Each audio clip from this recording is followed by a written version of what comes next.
രണ്ട് കഥ ഒരു നോവൽ ഇത് കഴിയാൻ കാത്തു നിൽക്കുന്നതിന് മുമ്പേ സിനിമയിൽ പോകണം. സിനിമയാണ് ആത്യന്തികമായ ഒരു എഴുത്തുകാരൻ്റെ ലക്ഷ്യം. ഒരു കുട്ടിയും ഗേറ്റ് മീറ്റിങ്ങിൽ എൻ്റെ ഔദ്യോഗിക കാലത്ത് ഇയാൾ ഇവരുടെയൊക്കെ ഇത് പറ്റുന്നുണ്ട് എന്ന് പറഞ്ഞിട്ടില്ല.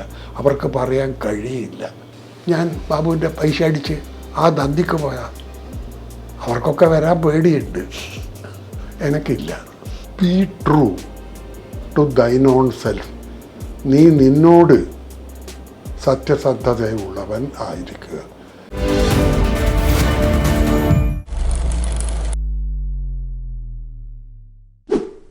സിനിമ കാണാറുണ്ട്. സിനിമ തിയേറ്ററിൽ പോയി കാണുന്നത് വളരെ, കാരണം എനിക്ക് ശാന്തമായ അന്തരീക്ഷത്തിൽ കാണണം.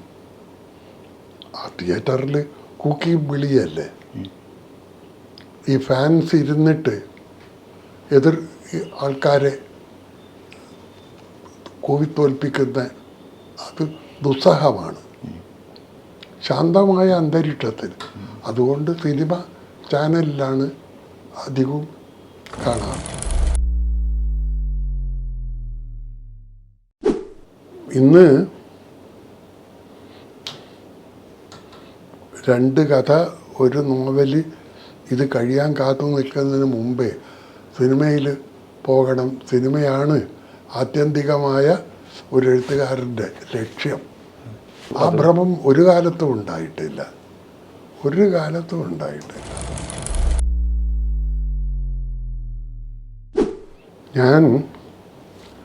എനിക്ക് വളരെ ഇഷ്ടമുള്ള ഒരു കവി ഷേക്സ്പിയറാണ്. ഷേക്സ്പിയറുടെ കംപ്ലീറ്റ് വർക്ക്സ് വീട്ടിലുണ്ട്, ഇടയ്ക്കെടുത്ത് വായിക്കും. പിന്നെ ഞാൻ ഷേക്സ്പിയറുടെ ജന്മദേശത്ത് പോയിട്ടുണ്ട്.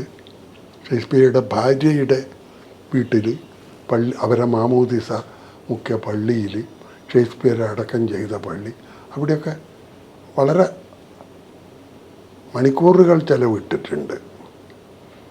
എനിക്ക് ഏറ്റവും ഇഷ്ടപ്പെട്ട ഒരു വാചകമുണ്ട് ഷേക്സ്പിയറുടെ ഒരു കവിതയിലുള്ള. Be true to thine own self. നീ നിന്നോട് സത്യസന്ധതയുള്ളവൻ ആയിരിക്കുക. എനിക്ക് ലോകത്തെ മുഴുവൻ പറ്റിക്കാൻ കഴിയും, നിങ്ങളെ പറ്റിക്കാൻ കഴിയും, ഏതൊരാളെയും പറ്റിക്കാൻ കഴിയും, വഞ്ചിക്കാൻ കഴിയും. പക്ഷേ നീ നിന്നോട് സത്യസന്ധതയുള്ളവനായിരിക്കണം. നീ നിന്നോട് സത്യസന്ധമുള്ളവരായിരിക്കണം എന്ന് ചോദിച്ചാൽ പിന്നെ നിനക്ക് മറ്റുള്ളവരോടും അസത്യമായിട്ട് പെരുമാറാൻ കഴിയില്ല. എനിക്കെന്നും ഒരു മാർഗദീപമാണ് അത്. വേറൊരു തരത്തിൽ ഇപ്പം ഇന്നലെ ഞാൻ അവിടുന്ന് പറഞ്ഞു, എൻ്റെ ഓർമ്മ, മൂല്യശ്രുതി മാസികയുടെ അവാർഡ് സ്വീകരിച്ചുകൊണ്ട് ചെയ്ത പ്രസംഗത്തിൽ ഞാൻ പറഞ്ഞു, എൻ്റെ ഓർമ്മ, ഞാൻ മൂല്യങ്ങളിൽ വിശ്വസിക്കുന്നവരാണ്.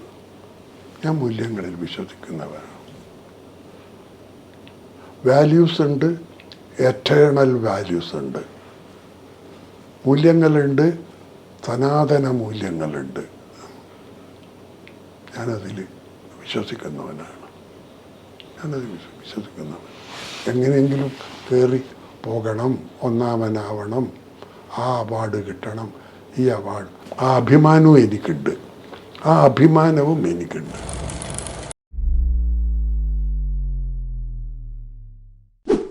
ഇതൊന്നും ആലോചിച്ചിട്ടല്ല. എൻ്റെ ഏറ്റവും അടുത്തൊരു സുഹൃത്തിൻ്റെ അനുജൻ മരിച്ചു എന്ന് കേട്ടപ്പോൾ ഞാൻ വീട്ടിൽ നിന്ന് പുറപ്പെട്ടു.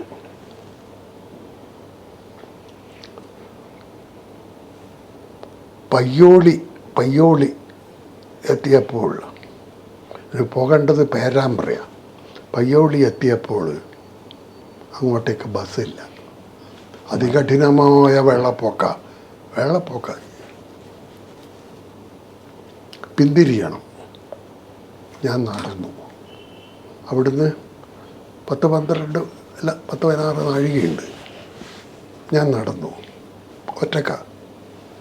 ചില ദിക്കിൽ ആൾക്കാർ ഉണ്ടാവും, ചില ദിക്കിൽ ശവങ്ങൾ, കാള, മനുഷ്യനൊക്കെ ഒഴുകിപ്പോകുന്നുണ്ട്. അപ്പോൾ ആളുകൾ പറയും, ഇതാ ഈ വഴിക്ക് പോലെ വീട് പോകും. ഉച്ചക്ക് പയ്യോളിൽ നിന്ന് പുറപ്പെട്ട ഞാൻ പേരാമ്പ്ര എത്തുമ്പോൾ സന്ധ്യയോളായിരിക്കുന്നു.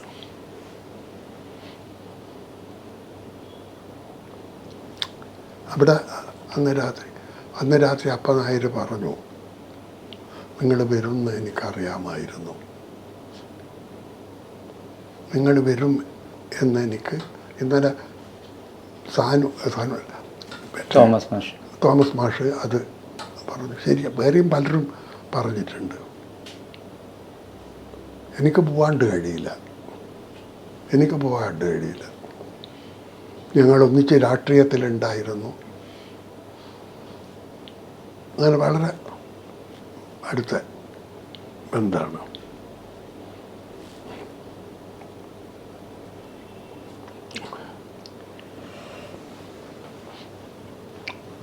ഇതൊക്കെയല്ലേ ബന്ധങ്ങൾ, അല്ലേ? ഇതൊക്കെയല്ലേ ബന്ധങ്ങൾ.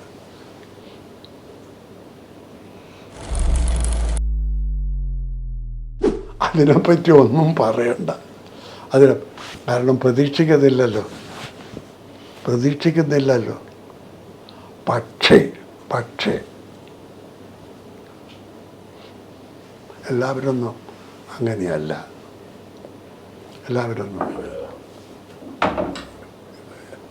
ഞങ്ങൾ ഇന്ന് രാവിലെ പോയത് ബാബുവിൻ്റെ അടുക്ക. ഞാൻ ബാബു എന്നുള്ള പേരിൽ കഥ എഴുതി. അയാളുടെ പേര് ബാബു, അബുബക്കർ എന്നാണ്, ബാബു എന്നാണ് വിളിക്കുക. ഞാൻ FACTയിലുള്ളപ്പോൾ അവിടുത്തെ ഏറ്റവും വലിയ കോൺട്രാക്ടറായിരുന്നു. ബാബുവിന് എന്നോട് അങ്ങേയറ്റം സ്നേഹബഹുമാന. കാരണം ബാബുവിന് അനുഭവമുണ്ട്. ബാബുവിൻ്റെ പെൺമക്കളുടെ കല്യാണത്തിന് ഞാൻ ആദ്യാവസാന വീട്ടിൽ. ഞങ്ങളുടെ കമ്പനിയുടെ പ്യൂൺ മുതൽക്ക് ചെയർമാൻ വരെ ബാബുവിൻ്റെ പൈസ പറ്റി. ബാബു യാതൊരു കളവും ചെയ്തിട്ടില്ല, ചെയ്യുകയുമില്ല. പക്ഷേ ബാബു പണക്കാരനാണ്, കുബേരനാണ്. പക്ഷേ ബാബുവിന് എത്രയോ ട്രക്കുകൾ സ്വന്തമായിട്ടുണ്ട്, എത്രയോ. പക്ഷേ ഇതൊക്കെ ആയാലും ബാബുവിൻ്റെ ചിലവും കടുപ്പാണ്. ഒരാഴ്ചയിലിടക്ക് ഇന്ത്യയുടെ പല ഭാഗവും ബാബുവിൻ്റെ ട്രക്കുകൾ ഓടുന്നുണ്ട്. ഇതിൻ്റെ സാധനങ്ങൾ വാങ്ങൽ, ഉദ്യോഗസ്ഥന്മാർക്ക് പൈസ കൊടുക്കൽ, കൈക്കൂലി കൊടുക്കേണ്ടത്, ഈ നമ്മളെടുക്കുന്ന കിട്ടേണ്ട പണം ഈ 2 ആഴ്ച കൂടുമ്പോൾ നമ്മൾ തീർത്തു കൊടുക്കുക. അത് മേശപ്പുറത്ത് വെച്ച് നിന്നാൽ ബാബു ശ്വാസം മുട്ടിപ്പോകും. ഫൈനലായിട്ടാണ് ഞാൻ ചെയ്യേണ്ടത്, ഫൈനലായിട്ട്. ഇപ്പോഴേ പലപ്പോഴും ആ കഥയിൽ പറയുന്നുണ്ട്, ഞാൻ ഹെഡ് ഓഫീസിലേക്ക് 32 കിലോമീറ്റർ ആകില്ല, 32 കിലോ അവിടത്തേക്ക് ഒരു മീറ്റിങ്ങിന് പോവാണ്. പകുതി വഴിക്കുന്ന ബാബു വരുന്നത് കാണുന്നു. ഞാൻ കാറ് ഒരു ഓരത്ത് നിർത്തുന്നു. ബാബു നിർത്തുന്നു. എന്താ ബാബു? അല്ല സാർ, എൻ്റെ ഇത് അവിടെ ഉണ്ട് കാറിൻ്റെ. ഞാൻ പറഞ്ഞു, ഇല്ല ബാബു, ഞാൻ ഒക്കെ നോക്കിയിട്ടാണ് വരുന്നത്. അല്ല, എനിക്ക് ഉറപ്പുണ്ട്, നമുക്ക് പോവാം. ഞാൻ പോയി. ബാബു പിറകെ വന്നു. അവിടെ എത്തിയപ്പോഴും സത്യത്തിൽ വന്നിട്ടില്ല. ഒരു മേശ, എത്രയോ മേശകൾ കഴിഞ്ഞിട്ടാണ് ഞാൻ എടുക്കുക വരേണ്ടത്. ഞാനത് ശരിയാക്കി കഴിഞ്ഞ് എൻ്റെ ഒപ്പും ഇട്ട് കഴിഞ്ഞ് കൊണ്ടുപോവാ.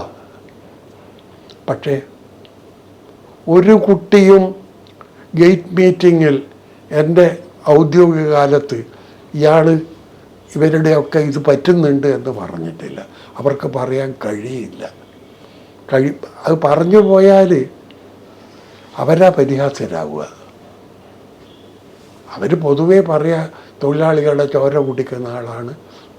അതും അവരെൻ്റെ ഓഫീസിൽ നേതാക്കന്മാർ വന്ന ഞാൻ പറയും, നിങ്ങളെന്ത് വിഡിത്താ പറയുന്നത്?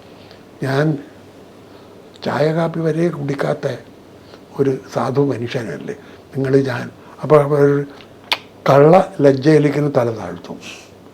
അല്ല,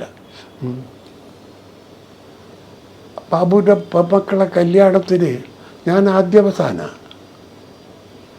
ഒരാളും ഞാൻ ബാബുവിൻ്റെ പൈസ അടിച്ച് ആ ദന്തിക്ക് പോയാൽ അവർക്കൊക്കെ വരാൻ പേടിയുണ്ട്. എനിക്കില്ല. അപ്പോൾ എനിക്ക് ബാബു വരണം എന്ന് പറഞ്ഞു. ഞാൻ അവിടെ പോയിട്ട് ഒരു പോമഗ്രാനറ്റ് അനാർ ജ്യൂസ് കുടിച്ചു. അവരെല്ലാ ഭക്ഷണവും ആക്കി വെച്ചിന്. ഞാൻ പറഞ്ഞു വേണ്ട. നമ്മൾ പരമാവധി സത്യസന്ധരായി ബീട്രൂട്ട് ദൈനോൺ സെൽഫ്. നമ്മൾ പരമാവധി സത്യസന്ധരായി നിൽക്കുക.